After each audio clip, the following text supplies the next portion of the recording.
Halo semuanya, pada tugas Matematika 1 kelompok 3 Rombel D, Pendidikan Guru Sekolah Dasar Universitas Palangkaraya, kami akan memberikan sedikit pengetahuan tentang bagaimana sistem numerisasi Cina kuno sebelum Masehi.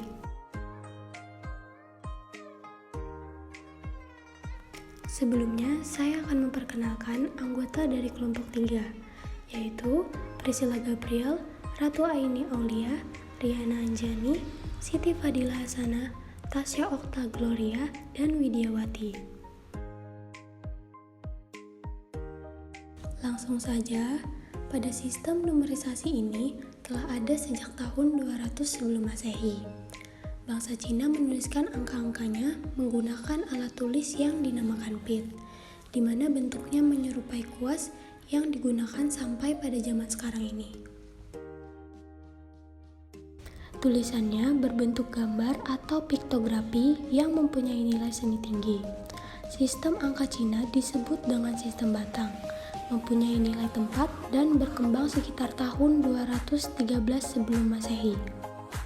Hal yang menjadi catatan khusus dari penggunaan matematika Cina adalah sistem notasi posisional bilangan desimal yang dimana sandi-sandi yang berbeda digunakan untuk bilangan-bilangan antara 1 dan 10 dan sandi-sandi lainnya sebagai perpangkatan dari 10.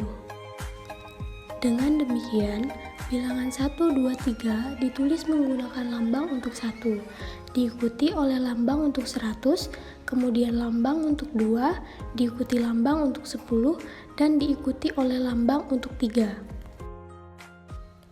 Cara seperti inilah yang menjadi sistem bilangan yang paling canggih di dunia pada saat itu. Mungkin digunakan beberapa abad sebelum periode Masehi dan tentunya sebelum dikembangkannya sistem bilangan India. Bilangan batang memungkinkan penyajian bilangan sebesar yang diinginkan dan memungkinkan perhitungan yang dilakukan pada Xuan Pan atau sempoa Cina. Berikut adalah gambar lambang numerasi Cina kuno. Kemudian matematika Cina permulaan adalah berlainan bila dibandingkan dengan yang berasal dari belahan dunia lain.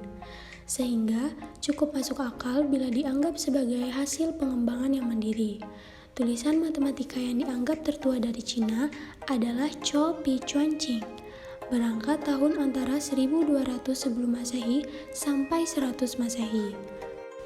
Karya tertua yang masih terawat mengenai geometri di Cina berasal dari peraturan kanonik filsafat Mohisme kira-kira tahun 330 sebelum Masehi yang disusun oleh para pengikut Mozi pada tahun 470 sampai 390 sebelum Masehi.